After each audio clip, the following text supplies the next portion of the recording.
محمد، انا عايزه اعرف ليه الناس الطيبه هي اللي بتتاذي وبتسلط عليها الناس المؤذيه كده، بتبقى متسلطه عليها عشان تاذيها.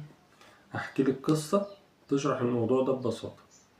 في مرة من المرات في عقرب وقع في البير، وجي ضفدع شاف العقرب ده، والعقرب كان عمال يصرخ ويقول الحقوني انا عايز حد يطلعني، والحيوانات واقفة محدش راضي يساعده.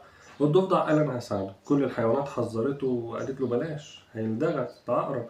قال لهم هيلدغني ازاي؟ انا هنزل انقذه من الموت، عمره ما هيلدغني. المهم هو ما سمعش كلامهم ونزل فعلا وشال العقرب على ظهره وطلع بيه. اول ما طلع بره البير العقرب لدغه. فلما اتأثر من اللدغه بيقول له انا المفروض انقذتك، ازاي تعمل فيا حاجه زي دي؟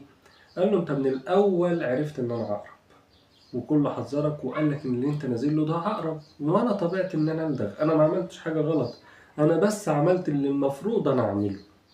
فهمت حاجه من القصه دي؟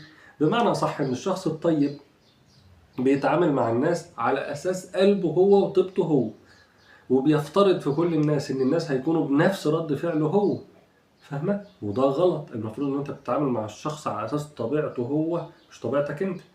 وعشان كده تلاقي الشخص الطيب دايما بيتأذى، لان هو بيسلم نفسه للناس وبيستنى من الناس الخير، في حين ان ده مش الحقيقي وده مش الطبيعي. المفروض ان هو يشوف طبيعة كل واحد وطبع كل واحد ويتعامل بناء على ده.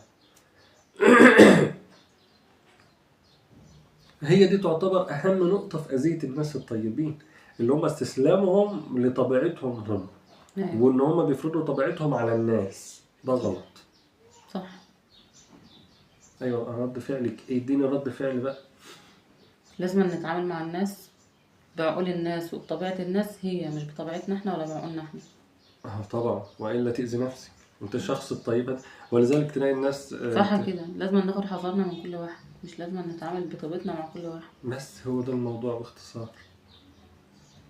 ما بقاش عارف ان الشخص ده مؤذي وهيأذيني واروح اقول اصل انا لما عامله كويس، لا ابعد خالص، انا ماليش دعوه بحد خلاص. صح كده. بس تمام. مش تصلوا على النبي. صلوا على النبي.